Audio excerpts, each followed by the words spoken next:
Welcome to Learning Anatomy with Dr. Bakari. This is another quiz time. And in this section, we will be looking at some structured questions that are related to the cervix. Using this image by the side, this is where we have the cervix here, carried in black. The cervix is an inferior narrow region of the uterus. We'll be looking at structured questions that are related to this region. And this will help us prepare for questions related to the cervix in any examination.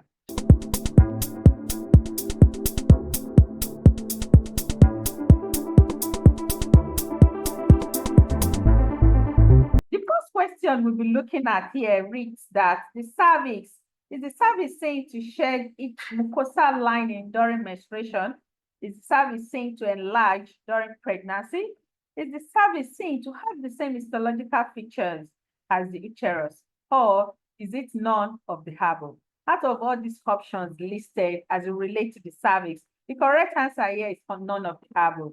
The cervix does not shed its mucosa during menstruation, and it is not also seen to enlarge during pregnancy.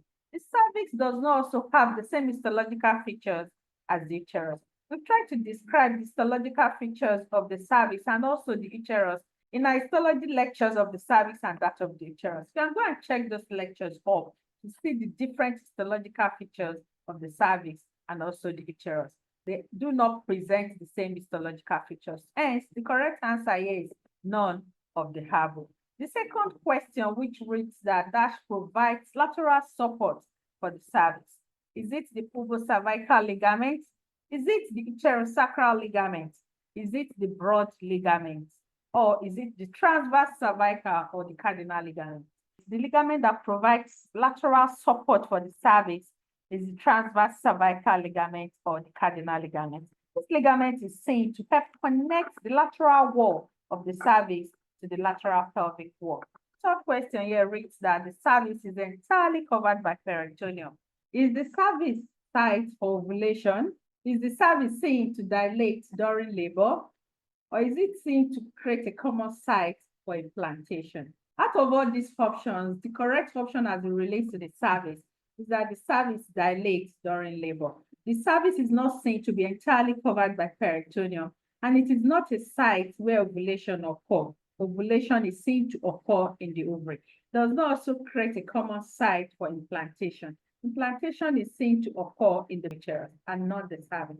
Hence, the correct option here is that the cervix dilates during labor. During vaginal birth, the cervix needs to dilate so as to accommodate the head of the baby. So let's go to the fourth question. This reads that the cervix is supplied by branch from dash.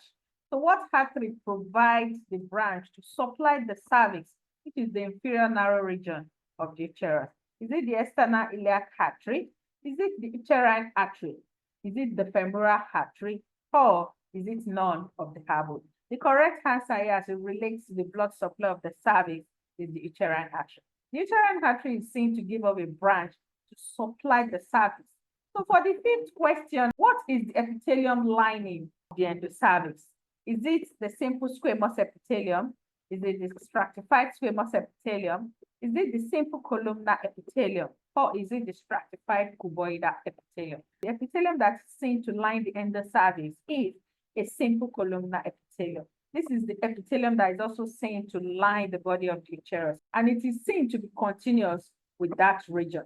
And we know that the endocervix is the upper sub-region of the cervix, and the epithelium lining this region is also continuous with the body of the uterus.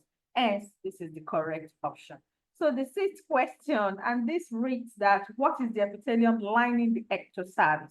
Is it the simple squamous epithelium? Is it the stratified squamous epithelium? Is it the simple columnar epithelium? Or is it the stratified cuboidal epithelium? The correct answer here is the stratified squamous type of epithelium. The ectocervix is the outer inferior sub-region of the cervix, and this region is lined by the same epithelium lining the vaginal canal. And this is why it is seen to be lined with the stratified squamous type of epithelium. Hence, this is the correct option. For the seventh question, this reads that the cervix is dash organ. Is the cervix an intraperitoneal organ? Is the cervix a retroperitoneal organ?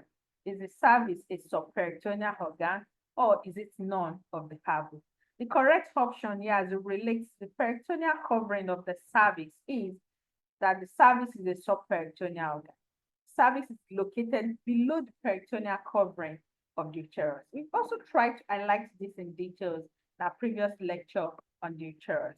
This eighth question, which reads that concerning the regions of the cervix, the exocervix extends into the vaginal canal. Is it that transformation zone is the region of mucosal transition from the endocervix to the exocervix? Or is it that the endocervix is the upper region of the cervix? Or is it all of the above? The correct option here as it relates to the different sub-regions of the cervix is all of the above. All of the above options there are correct, and this is the correct answer. For the ninth question, this reads that the posterior support of the cervix is created by, is it created by the pterosacral ligament? Is it by the transverse cervical ligament?